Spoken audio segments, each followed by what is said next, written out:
Hello बच्चों, welcome back to my channel GK study corner. जैसा कि आप जानते हैं, यहाँ पे आपको आपके चैप्टर्स को आसान हिंदी भाषा में समझाया जाता है। तो हम कर रहे थे क्लास 9 साइंस का 13 chapter, why do we fall ill. अभी तक हम कर चुके हैं कि बीमारियाँ क्या है, हेल्थ का असली मतलब क्या है, या हेल्थ का बिगड़ना क्या होता है। इसके अलावा हम इसमें कर चुके हैं कि डिज़ीज़ फ्री होना क्या होता है, या फिर अ, क्या बातें हैं जो हमारी हेल्थ को अफेक्ट कर सकती हैं। फिर हमने किया कि बीमारी क्या होती है, उसके होने के क्या कारण हैं, एक्यूट और क्रॉनिक डिजीज़ क्या हैं। अभी तक हम ये सब कर चुके हैं। इसके अलावा बीमारियों के कारण इन्फेक्शियस या नॉन इन्फेक्शियस कॉजेज़ कौन से होते हैं, ये सब हम कर चुके हैं। फिर हमने किया इन्फेक्शियस एजेंट्स क्या हैं, बीमारियां अलग अलग कौन सी हैं, मीन्स ऑफ स्प्रेड मतलब बीमारियां किस तरह से फैलती हैं। अभी तक हम ये सब कर चुके हैं। आज हम करेंगे हमारा point 13.3.3, organic organ specific and tissue specific manifestations. तो चलिए हम अपना चैप्टर शुरू करते हैं। The disease causing microbes enter the body through different means, मतलब जो बीमारी फैलाने वाले जीवाणु होते हैं वो अलग अलग तरीक़ों से हमारी बॉडी में आते हैं। वह where do they go then, अब बॉडी में जब वो एंटर कर जाते हैं तो सोचने की बात है कि इसके बाद वो कहाँ जाते हैं। The body is very large when compared to the microbes. अगर हम माइक्रोब्स के साइज़ के हिसाब से देखें तो हमारा जो शरीर है वो तो बहुत बड़ा है। So there are many possible places, organs और tissues where they could go. तो बहुत सी ऐसी जगह हैं जहाँ पे वो जा सकते हैं। वो किसी शरीर के अंग में भी जा सकते हैं या किसी टिश्यू में भी। Do all the microbes go to the same tissue और ऑर्गन, और do they go to different ones. अब ये सोचने की बात है कि जितने विषाणु हैं, क्या ये सब विषाणु किसी एक टिश्यू या ऑर्गन की तरफ जाते हैं या फिर ये अलग अलग दिशाओं में जाते हैं। Different species of microbes seem to have evolved to home in different parts of the body. जो हम अभी तक जानते हैं कि जो माइक्रोब्स के अलग अलग स्पीशीज़ मतलब उनके जो अलग अलग टाइप्स हैं वो सब हमारी जो बॉडी है उसके अलग अलग हिस्सों में अपना घर बनाना पसंद करती हैं। In part this selection is connected to their point of entry. अगर हम देखें तो वो किस हिस्से में जाकर अपना घर बनाएंगे, ये डिपेंड करता है कि वो किस तरह से शरीर में दाखिल हुए हैं। If they enter from the air via nose, अगर वो हवा से दाखिल होती हैं हमारे नाक के द्वारा, तो they are likely to go to lungs. तो बहुत चांसेस है कि वो फेफड़ों की तरफ जाएंगे।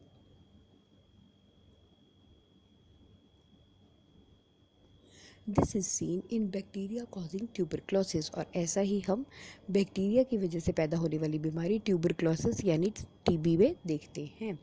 If they enter through mouth, अगर वो हमारे मुंह से एंटर करते हैं तो they can stay in the gut lining like typhoid causing bacteria. अगर वो हमारे मुंह से एंटर करते हैं तो वो हमारे पेट पे रह सकते हैं, जैसे कि टाइफाइड पैदा करने वाले बैक्टीरिया होते हैं।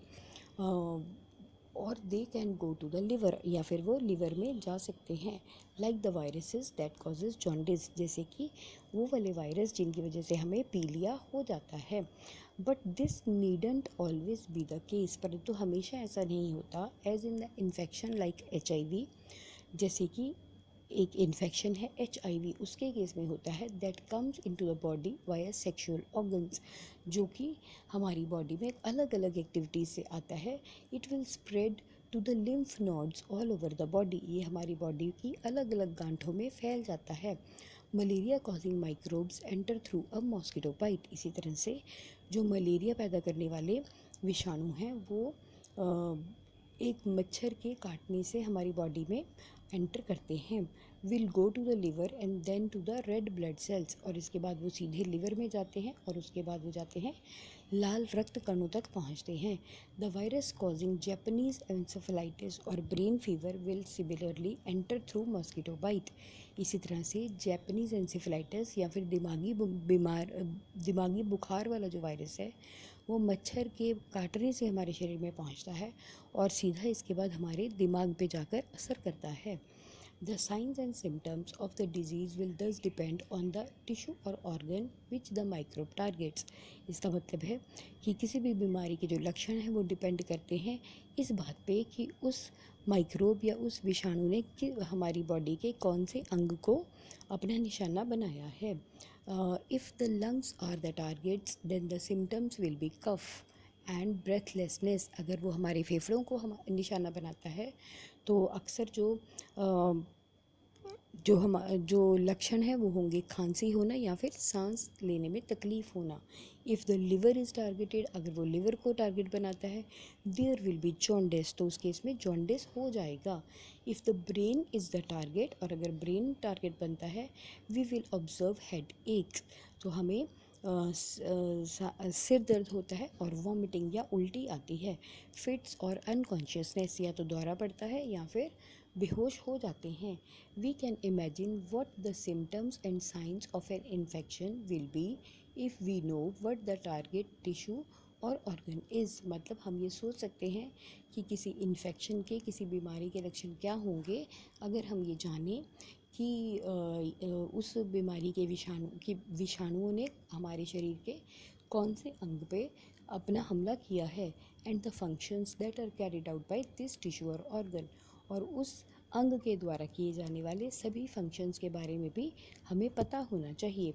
इन addition to these tissue specific effects of the infectious disease, there will be other common effects too. मतलब ये जो बीमारियां हैं, जो इन्फेक्शन से फैलने वाली बीमारियां हैं, इनके एक तो खास अंग पे या उस खास टिश्यू पे जो असर होता है, उसके अलावा कुछ और भी असर होते हैं. Most of these common effects depend on the fact that the body's immune system is activated to response to the infection. और सबसे बड़ी बात यह है कि जो हमारी बॉडी का इम्यून सिस्टम जो हमारे बॉडी का रक्षा करने वाला सिस्टम होता है, वो इन्फेक्शन होने की वजह से अपने आप को एक्टिवेट कर देता है. मतलब वो बॉडी की रक्षा करनी शुरू कर देता है. An active immune system recruits many cells to the affected tissue to kill off the disease causing microbes. जो एक असरदार इम्यून सिस्टम होता है वो बहुत से सेल्स की ऐसी ड्यूटी लगाता है ताकि वो उस बीमारी ग्रस्त टिश्यू से जो बीमारी पैदा करने वाले माइक्रोब्स हैं उनको ख़त्म कर दे. This recruitment process is called inflammation. और ये जो रिक्रूटमेंट प्रोसेस, मतलब ये जो सिलेक्शन का प्रोसेस होता है सेल्स की, इसे इन्फ्लामेशन कहते हैं. As a part of this process there are local effects such as swelling and pain and general effects such as fever. और इसी प्रोसेस की वजह से लोकल इफ़ेक्ट्स, मतलब कुछ खास थोड़े से असर होते हैं जैसे कि सूजन आना या फिर दर्द होना. एंड जनरल इफ़ेक्ट्स, और कुछ और असर होते हैं जैसे कि बुखार. In some cases the tissue specificity of the infection leads to very general seeming effects. कुछ केसेस में ऐसा होता है, कई बीमारियों में ऐसा होता है कि tissue specificity of the infection, मतलब जब इन्फेक्शन होता है चाहे वो किसी पर्टिकुलर टिश्यू पे हो, लेकिन उसकी वजह से बहुत कम असर देखने को मिलता है. For example in HIV infection, जैसा कि उदाहरण के तौर पे HIV इन्फेक्शन में the viral goes to the immune system and damages its function. जो वायरस होता है वो इम्यून सिस्टम की तरफ जाता है और उसके काम को ख़राब कर देता है. Thus many of the effects of HIV AIDS are because the body can no longer fight off the many minor infection that we face every day. So सबसे बड़ा असर जो HIV AIDS का होता है वो ये होता है शरीर पे कि बहुत से छोटे छोटे इन्फेक्शन हैं जो कि हम अपनी दैनिक जीवन में देखते हैं. उन छोटे छोटे इन्फेक्शन से हमारा शरीर लड़ाई नहीं कर पाता. Instead every small cold can become pneumonia. और उसकी जगह पे जो एक हल्का सा ज़ुकाम भी निमोनिया बन सकता है. Similarly minor gut infection can produce major diarrhoea with blood loss. और पेट का हल्का सा जो इन्फेक्शन है, गट इन्फेक्शन मीन्स जो हमारी आंतों का छोटा सा भी इन्फेक्शन है, उसकी वजह से डायरिया हो सकता है या फिर बहुत ज़्यादा खून निकल सकता है। Ultimately it is these infections that kill people suffering from HIV AIDS. और जो ये छोटे छोटे इन्फेक्शंस ही होती हैं, इसकी वजह से जो HIV एड्स से ग्रसित लोग होते हैं वो मर जाते हैं। It is also important to remember that the severity of the disease manifestations depend on the number of microbes in the body। मतलब जो बीमारी है वो कितनी भयानक होगी, मतलब वो कितनी ज़्यादा असरदार होगी, ये इस बात पे डिपेंड करता है कि हमारे शरीर के अंदर उस बीमारी के विषाणु कितनी मात्रा में है। If the number of microbes is very small the disease manifestations may be minor और अननोटिस्ड। अगर जो विषाणुओं की मात्रा है वो बहुत कम है तो उसकी वजह से जो बीमारी का असर है वो बहुत कम होगा या शायद पता भी नहीं लगेगा। If the number is of the same microbe if the number of the same microbe is large the disease can be severe enough to life threatening. अगर बीमारी के विषाणुओं की मात्रा ज़्यादा है तो वो बीमारी इतनी भयानक हो सकती है कि जान भी ले सकती है। The immune system is a major factor that determines the number of microbes surviving in the body. जो हमारा इम्यून सिस्टम है वो सबसे बड़ी बात है जो ये देखती है कि बॉडी में माइक्रोब्स की मात्रा कितनी है। We shall look into this aspect a little later in this chapter. और इस बात के बारे में हम इस चैप्टर में बाद में पढ़ते हैं। अब इसके बाद है प्रिंसिपल्स ऑफ ट्रीटमेंट। मतलब हमने अब तक जाना कि बीमारी कैसी होती है, क्या होता है, किस तरह से हमारी बॉडी पे असर करती है। तो अब हम देखते हैं कि हम जब बीमारी का इलाज करते हैं डॉक्टर्स, तो वो कौन से सिद्धांतों को, कौन से प्रिंसिपल्स मतलब कौन से रूल्स को फॉलो करते हैं। What are the steps taken by your family when you fall sick? सोचने की बात है कि जब आप बीमार होते हो तो आपका परिवार क्या करता है। Have you ever thought why you sometimes feel better if you sleep for some time? क्या आपने कभी ये सोचा है कि जब आप थोड़े समय के लिए सो जाते हो तो उसके बाद आप अच्छा महसूस क्यों करते हो। When does the treatment involve medicines? या फिर जब किसी बीमारी का इलाज किया जाता है तो उस बीमारी में दवाइयाँ कब दी जाती हैं। Based on what we have learned so far, it would appear that there are two ways to treat the infectious disease। मतलब अभी तक हमने जितना पढ़ा है उससे हम ये जान सकते हैं कि किसी भी इन्फेक्शन वाली बीमारी को ठीक करने के दो तरीके हैं। One would be to reduce the effect of the disease and other to kill the cause of the disease. पहली बात तो है, पहला तरीका है कि जो बीमारी है उसके असर को ख़त्म कर दिया जाए, और दूसरी बात है कि जो बीमारी पैदा करने वाले कारण हैं उन्हें ख़त्म कर दिया जाए। For the first we can provide treatment that will reduce the symptoms. तो पहले के लिए हम वो ट्रीटमेंट, हम उस तरह का इलाज करते हैं जिसमें कि बीमारी के जो विषाणु हैं, जो बीमारी के कारण जो सिम्टम्स मतलब जो बीमारी के लक्षण हमें दिखते हैं हम उन्हें कम कर देते हैं। The symptoms are usually because of inflammation. ये जो लक्षण दिखते हैं ये अक्सर इन्फ्लामेशन मतलब किसी चीज़ के एक्टिव होने की वजह से दिखते हैं। For example we can take medicine that bring down the fever, reduce the pain और लूज मोशंस। मतलब हम वो दवाइयाँ ले सकते हैं जिनसे बुखार उतर सकता है, दर्द कम हो सकता है, या फिर पेट जो दस्त लगे हैं वो ठीक हो सकते हैं। We can take bed rest so that we can conserve our energy. और इसके बाद हम सिर्फ बिस्तर पे लेटकर आराम भी कर सकते हैं ताकि हम अपनी जो हमारी ऊर्जा है, जो हमारी एनर्जी है, उसे बचा सकें। This will enable us to have more of it available to focus on healing. इसकी वजह से हमारे पास ज़्यादा एनर्जी होगी और उससे हम जल्दी से ठीक हो पाएंगे। But this kind of symptom directed treatment by itself will not make the infecting microbe go away. परंतु इस तरह से लक्षणों को ठीक करने वाला जो ट्रीटमेंट है, इसकी वजह से जो माइक्रोब्स हैं, जो विषाणु हैं, वो शरीर से नहीं निकलेंगे। For that we need to be able to kill off the microbes. और उसके लिए हमें उन बीमारी के विषाणुओं को मारना बहुत ज़रूरी है। How do we kill microbes? अब सोचने की बात है, हम इन विषाणुओं को कैसे मारेंगे। One way is to use the medicines that kill microbes. उनका एक तरीका है वो दवाइयाँ यूज़ करना जो कि इन विषाणुओं को ख़त्म करती हैं। We have seen earlier that the microbes can be classified into different categories। तो हम ये आसानी से अभी तक पढ़ चुके हैं कि जो माइक्रोब्स हैं इनको हम अलग अलग कैटेगरीज में बांट सकते हैं, जैसे कि वायरस हुआ, बैक्टीरिया हुआ, फंगी हुआ या protozoa. Each of these group organisms have some essential biochemical life processes. तो ये जितने भी ग्रुप हैं, हर ग्रुप का एक खास तरह का जीने का, पैदा होने का या मरने का तरीका है, which is peculiar to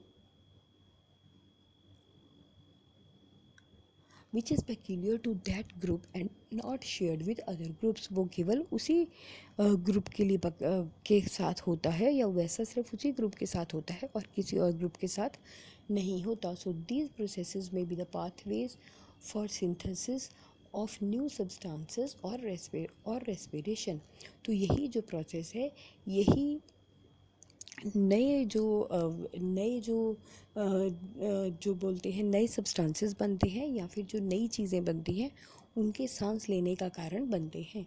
this pathways will not be use by us either. और ये जो तरीके हैं ये हमारे द्वारा प्रयोग नहीं किए जाते, केवल ये जो बीमारी के माइक्रोब्स होते हैं वही उन तरीकों को यूज़ करते हैं।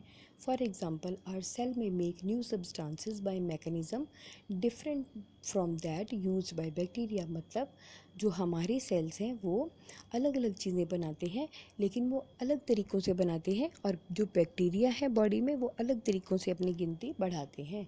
So we have to find a drug that blocks the bacterial synthesis pathway without affecting our own. मतलब हमें ऐसी दवाई की खोज करने की ज़रूरत होती है जो कि बैक्टीरिया के बढ़ने के तरीके को रोक सके और हमारी ज़िंदगी पे कोई असर ना डाले।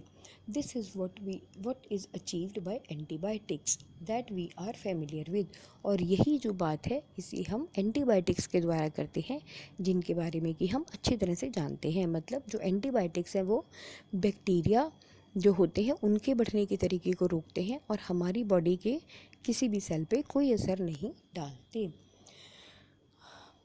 Similarly, there are the drugs that kill protozoa such as malarial parasite। और इसी तरह से ही कुछ ऐसी दवाइयाँ होती हैं जो केवल मलेरिया के इन्फेक्शन मतलब मलेरिया के विषाणुओं को मारती हैं। One reason why making antiviral medicines is harder than making antibacterial medicines is that viruses have few biochemical mechanisms of their own। मतलब एक बात है कि जो एंटीवायरल मेडिसिन्स है उन्हें बनाना बहुत मुश्किल है अगर हम एंटीबैक्टीरियल मेडिसिन्स की बात करें उनके मुकाबले, क्योंकि जो वायरस होते हैं उनके जीने का, उनके बढ़ने का एक अपना ही अलग तरीका होता है। They enter our cells and use our machinery for their life processes. जो वायरस होते हैं वो हमारे सेल्स में आते हैं और हमारे ही शरीर को यूज़ करके अपनी जनसंख्या को बढ़ाते हैं। This means that there are relatively few virus specific targets to aim at. मतलब हम ये मानते हैं कि जो वायरस है वो उन्हें टारगेट करना बहुत मुश्किल है। Despite this limitation there are now effective antiviral drugs. इन सब बातों के होते हुए भी बहुत सी एंटीवायरल ड्रग्स बना ली गई हैं। The drugs that keep HIV infection under control, जैसे कि HIV के इन्फेक्शन को कंट्रोल करने वाली दवाइयाँ। अब इसके बाद है प्रिंसिपल्स ऑफ प्रिवेंशन, मतलब रोकने के तरीके। हम रोकने के लिए बीमारियों को हम कौन से तरीके अपनाएंगे। All of what we have talked about so far deals with how to get rid of an infection in someone who has the disease। मतलब अभी तक हमने जितना पढ़ा, जितना जाना, वहाँ पे हमने ये बात की कि हम किस तरह से उस इंसान में जिसमें कि बीमारी है उसके बीच में से बीमारी के विषाणुओं को किस तरह दूर करेंगे। But there are 3 limitations of this approach to dealing with the infectious disease. परंतु उस इन्फेक्शन फैलाने वाली बीमारी को ठीक करने के लिए जो भी तरीके हम अपनाते हैं उनकी 3 हदें हैं। The first is that once someone has disease their body functions are damaged and may never recover completely. पहली बात यह है कि जब किसी को बीमारी होती है तो जो उसके शरीर के काम करने के अलग अलग फंक्शंस हैं वो ख़राब हो जाते हैं और हो सकता है कि वो कभी दोबारा पूरी तरह से ठीक ना हो। The second is that treatment will take time. और दूसरी बात यह है कि जो इलाज है वो उसमें कुछ समय लगता है। Which means that someone suffering from disease is likely to be bedridden for some time. तो इसका मतलब है कि जिसको बीमारी होती है ये ज़रूरी है कि वो कुछ समय के लिए बेड पे उसे बेड पे लेटना पड़ेगा। Even if we can give proper treatment, चाहे कि हम उसका इलाज भी कर रहे हों, ये बहुत ज़रूरी है कि उसे कुछ समय के लिए बेड पे लेटना पड़ेगा।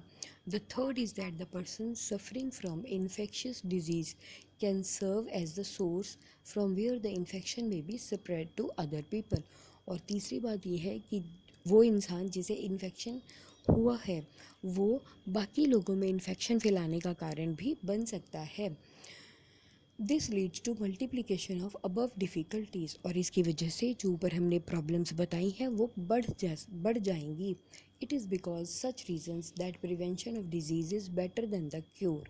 इन्हीं कारणों की वजह से ये ज़रूरी हो जाता है कि उसको इलाज करने की वजह से बीमारी को इलाज करने की जगह हम पहले से ही बीमारी को रोक दें। How can we prevent the disease. अब सोचने की बात है कि हम बीमारी को किस तरह से रोक सकते हैं। There are two ways. उसके दो तरीके हैं, one general and one specific to each disease. एक तो आम तरीका है और दूसरा तरीका हर बीमारी के लिए खास है। The general ways of preventing infections mostly relate to preventing exposure. मतलब जो आम तरीका है वो ये है कि जो है बीमारी के विषाणु हैं हम उनके संपर्क में आने से बचें। How can we prevent the exposure to infectious microbe. अब सोचने की बात है कि जो बीमारी फैलाने वाले विषाणु हैं हम उनके कांटेक्ट में आने से कैसे बच सकते हैं। If we look at the means of the spreading, अगर हम बीमारी ये विषाणुओं के फैलने का तरीका देखें, we can get some easy answers. तो हमें कुछ आसान जवाब मिल पाएंगे। For airborne microbes we can prevent exposure by providing living conditions that are not overcrowded. मतलब ऐसे विषाणु जो कि हवा की वजह से फैलते हैं तो हम लोग उनके संपर्क में आने से तभी बच सकते हैं अगर हम भीड़ भाड़ की जगह पे ना जाएं। For waterborne microbes we can prevent exposure by providing safe drinking water. जो विषाणु पानी से फैलते हैं, जो बीमारियां पानी से फैलाने वाले विषाणु होते हैं, हम उनसे तब बच सकते हैं अगर हम साफ़ सुथरा पीने का पानी पिएं। This can be done by treating the water to kill any microbial contamination. और इस तरह हम तभी कर पाएंगे अगर हम जो पानी है उसको किसी तरह के मतलब पानी को अच्छे से साफ़ कर सकें, उसमें जो विषाणु हैं उनको मार दें। For vector borne infection we can provide clean environments. मतलब ऐसी इन्फेक्शंस जो कि हमें वातावरण से होते हैं उनके लिए हमें साफ़ सुथरी जगहों पे रहना चाहिए। This would not for example allow mosquito to breeding. तो इसी वजह से जो मच्छर हैं वो पैदा नहीं हो पाएंगे। In other words public hygiene is one basic key to prevention of infectious disease. अगर हम दूसरी भाषा में कहें तो पब्लिक हाइजीन मतलब साफ़ सुथरी जगहों का होना या साफ़ सुथरा होना बहुत सी बीमारियों से हमें बचा सकता है। In addition to these issues that relate to the environment, there are some general principles to prevent infectious diseases. मतलब ये जो बीमारी फैलाने वाली बातें हैं इनसे बचने के लिए कुछ और ख़ास नियम भी हैं। To appreciate those principles, let us ask the questions we have not looked so far. तो इन बातों को जानने के लिए हम कुछ ऐसे प्रश्नों के बारे में सोचते हैं जो हमने अभी तक नहीं सुने। Normally we are faced with infections every day. अक्सर जो होता है हमें दैनिक जीवन में इन्फेक्शन होते ही रहते हैं। If someone is suffering from cold and cough in the class, it is likely that the children sitting around will be exposed to the infection. मतलब अगर क्लास में किसी को कफ हुआ है, खांसी हुई है, ज़ुकाम हुआ है तो ये पक्की बात है कि उसके आसपास बैठने वाले बच्चों को अब भी ऐसा होगा। But all of them do not actually suffer from the disease. परंतु उन सब बच्चों में से सभी बच्चों को ऐसा नहीं होता। वाई? क्यों? This is because the immune system of our body is normally fighting off the microbes. और ऐसा इसलिए होता है कि जो हमारी बॉडी का इम्यून सिस्टम है वो अक्सर विषाणुओं से लड़ता रहता है। We have cells that specialise in killing infecting microbes. हमारी बॉडी में ऐसे सेल्स होते हैं जो कि बीमारी के विषाणुओं को मारने में सक्षम होते हैं। These cells go into action each time the infected microbes enter the body। और ये जो सेल्स हैं ये तभी हरकत में आ जाते हैं जब भी बीमारी फैलाने वाले विषाणु हमारे शरीर में आते हैं। If they are successful we do not actually come down with any disease. और अगर इन सेल्स को सफलता मिलती है तो हम किसी भी बीमारी से बीमार नहीं होते। The immune cells manage to kill off the infection long before it assumes major proportions. मतलब ये जो इम्यून सेल्स होते हैं बीमारी से जो बीमारी से बचाने वाले सेल्स होते हैं ये बीमारी के विषाणुओं को एंटर करते ही मार देते हैं। As we noted together, if the number of infecting microbes is controlled, the manifestations of the disease will be minor। मतलब हमने जैसे पहले जाना कि अगर हम बीमारी जो फैलाने वाले माइक्रोब्स होते हैं अगर हम उनकी संख्या को कंट्रोल में करते हैं तो उसकी वजह से बीमारी का फैलना भी रोका जा सकता है।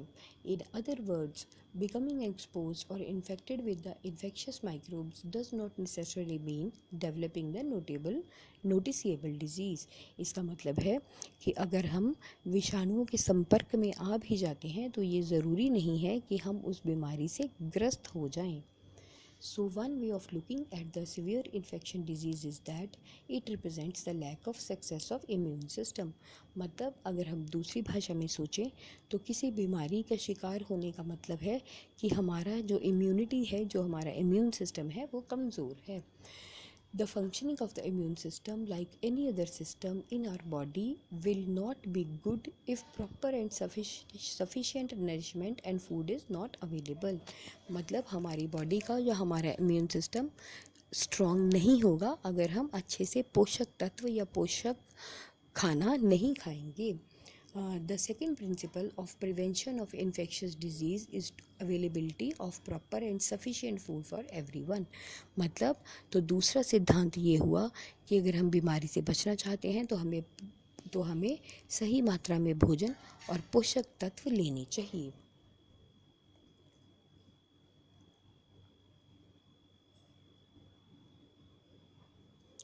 These are the general ways of preventing the infections। तो ये ऐसे तरीके हैं जिनकी वजह से हम इन्फेक्शन को रोक पाएंगे। Now what are the specific ways? अब खास तरीके कौन से हैं? They relate to the peculiar property of the immune system। और ये खासकर हमारी जो इम्यून सिस्टम है उसकी किसी खास गुण की तरफ इशारा करते हैं।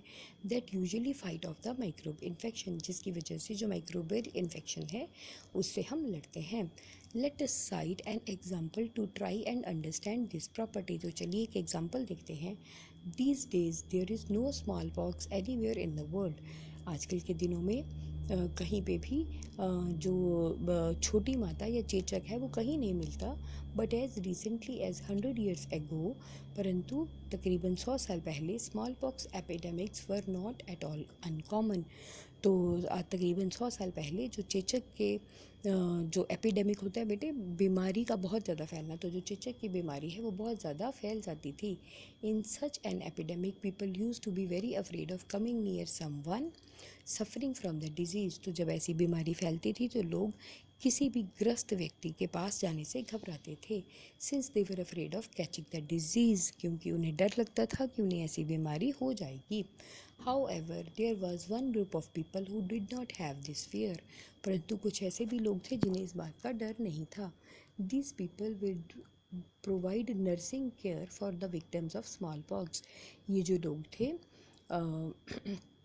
वो लोग थे जो बीमार लोगों की देखभाल करते थे। This was the people of group this was the group of people who had small pox earlier and survived it although with lot of scarring. मतलब ये वो लोग थे जिन्हें पहले चेचक हो चुका था और वो बच गए थे, और चाहे उनके शरीर पे बहुत से दाने या निशान पड़ गए थे। In other words, if you have small pox once there was no chance of suffering from it again. अगर हम दूसरे भाषा में बोलें कि अगर आपको एक बार चेचक हो जाता था, आप जिंदा बच जाते थे तो दोबारा आपको नहीं होता था। So having the disease once was means of preventing subsequent attacks of same disease। तो इसका मतलब है कि अगर एक बार कोई बीमारी हो जाती है तो कभी कभी वो बीमारी दोबारा से हम पे हमला नहीं कर पाती। This happens when the immune system first sees an infectious microbe, it responds against it। और ऐसा इसलिए होता है कि जब बीमारी फैलाने वाले विषाणुओं को हमारा इम्यून सिस्टम देखता है तो वो उसके विरोध में मतलब उससे बचने के लिए काम करता है। And then it remembers it specifically, और वो बाद में इससे बचने का तरीका अच्छे से याद रखता है। So the next time that particular microbe or the close relative enters the body, तो जब दूसरी बार उस वही विषाणु या उसका कोई उसकी जैसा कोई विषाणु जब भी शरीर में एंटर करता है, the immune system responds with even great vigour. तो जो हमारा इम्यून सिस्टम है वो ज़्यादा शक्ति से उससे बचने का तरीका ढूंढता है। This eliminates the infection even more quickly than the first time around. और इसकी वजह से जो इन्फेक्शन है वो पहली बार के मुकाबले जल्दी ख़त्म हो जाता है। So this is the basis of the principle of vaccination has come in to our usage. तो इसी सिद्धांत की वजह से जो वैक्सीनेशन है वो मतलब जो टीकाकरण की प्रक्रिया है वो दुनिया में आई। We can now see that as a general principle we can fool the immune system into developing the memory for a particular infection। मतलब अब हम ये अच्छे से जानते हैं कि जो हमारा इम्यून सिस्टम है हम उसे अच्छे से बेवकूफ़ बना सकते हैं, उसमें हम इस तरह की यादें डेवलप कर सकते हैं जिसकी वजह से वो किसी पर्टिकुलर इन्फेक्शन को से लड़ सके। मतलब we can develop a memory for a particular infection by putting something that mimics the microbes and we want to vaccine against into the body. यानी हम लोग इस तरह के माइक्रोब्स, हम इस तरह के नकली विषाणु बॉडी में डाल सकते हैं जिसकी वजह से जो हमारा इम्यून सिस्टम है वो रिएक्ट करे और हमें उस बीमारी से बचाने के लिए तैयार हो जाए। This does not actually cause the disease. इसकी वजह से जो नकली विषाणु जब हम डालते हैं तो उनकी वजह से असल में बीमारी नहीं होती, but this would prevent any subsequent exposure to the infective microbe turning into actual disease. परंतु इसकी वजह से जो नकली माइक्रोब है उसकी वजह से जब कभी जो असली विषाणु भी हम पे हमला करता है तो उससे लड़ने के लिए हमारी जो शरीर है, हमारी जो बॉडी है वो तैयार हो जाती है। Many such vaccines are now available for preventing the whole range of infectious disease. मतलब बहुत सी ऐसी बीमारियां हैं, बहुत सी ऐसी दवाइयां हैं, ऐसी वैक्सीन्स हैं जो बीमारियों से बचने के लिए अवेलेबल हैं and provide the disease free specific means of prevention. और इनकी वजह से जो बीमारियां हैं, जो पर्टिकुलर बीमारियां हैं उनसे बचने के तरीके ईजाद हो पाए हैं। There are vaccines against tetanus, diphtheria, whooping cough. तो वहाँ पे जो अलग अलग वैक्सीन्स है वो है टेटनस से बचाने के लिए, डिप्थीरिया हुआ, वुपिंग कफ हुआ, मीज़ल हुआ, पोलियो और भी बहुत सी बीमारियाँ। These form the public health programme of childhood. और इन्हीं की वजह से जो बच्चों के लिए पब्लिक हेल्थ प्रोग्राम चलता है, उसमें ये इंजेक्शंस बच्चों को लगाए जाते हैं। Immunisation for preventing the infectious disease. और इसी की वजह से जो बच्चे हैं उन्हें टीकाकरण की प्रक्रिया के अधीन उन्हें अलग अलग टीके समय समय पे लगाए जाते हैं ताकि वो लाइफ में अपनी आने वाली ज़िंदगी में इन्फेक्शन से अच्छे से बच पाएँ। Of course such a programme can be useful only if such health measures are available to all children. और बिना शक ये बात तभी फ़ायदेमंद है अगर ऐसे तरीके सभी बच्चों के लिए अवेलेबल हो। Can you think of the reasons why this should be so. क्या आप सोच सकते हो कि ऐसा करना क्यों ज़रूरी है। Some hepatitis virus which cause jaundice are transmitted through water. जैसे कुछ हेपेटाइटिस के वायरस हैं वो पानी से फैलते हैं। There is a vaccine for one of them, hepatitis A, in the market. तो मार्केट में एक ऐसी दवाई है जो कि हेपेटाइटिस ए के लिए है। But the majority of children in many parts of India are already immune to hepatitis A by the time they are 5 years old। मतलब बहुत से ऐसे बच्चे हैं भारत में जिन्हें की हेपेटाइटिस ए से बचने के लिए इंजेक्शंस दिए जा चुके हैं। This is because they are expose to the virus through water. और ऐसा इसलिए है क्योंकि पानी की वजह से वो इस इन्फेक्शन का शिकार बन सकते हैं। Under these circumstances why would you take the vaccine. तो क्या आपको वैक्सीन लेनी चाहिए। जैसे कि हमारे यहाँ पे एक एक्टिविटी है, मतलब जो वैक्सीन्स हैं वो आपको लेनी बहुत ज़रूरी है ताकि आप इन सभी तरह की बीमारियों से अच्छे से बच पाएँ। जैसे कि जो रेबीज़ वायरस है वो डॉग्स की वजह से या अदर जो या दूसरे जानवर हैं जो बीमारी से ग्रस्त होते हैं उनकी वजह से फैलता है। There are anti vaccine rabies, मतलब एंटी रेबीज़ वैक्सीन भी आती है जो कि इंसानों के लिए भी है और जानवरों के लिए भी है। तो अगर किसी को डॉग काट लेता है तो वो डॉग को भी वो दवाई लग सकती है, वो इंजेक्शन लगते हैं और इंसान को भी लगते हैं ताकि वो इस इन्फेक्शन से हमेशा के लिए बचा रहे। मतलब जो बीमारियां हैं उनसे बचने के लिए ये बहुत ज़रूरी है कि हम टाइम पे वैक्सीनेशंस लगाएं ताकि हमारे आने वाले फ्यूचर में हमें वो बीमारियां कभी भी ना हो पाए। तो आई होप बच्चों आपको ये चैप्टर अच्छे से समझ आया। कहीं कोई डाउट हो तो आप मुझे कमेंट करके पूछ सकते हैं। आई होप आपने मेरे चैनल को अभी तक लाइक और सब्सक्राइब कर दिया होगा। Thank you.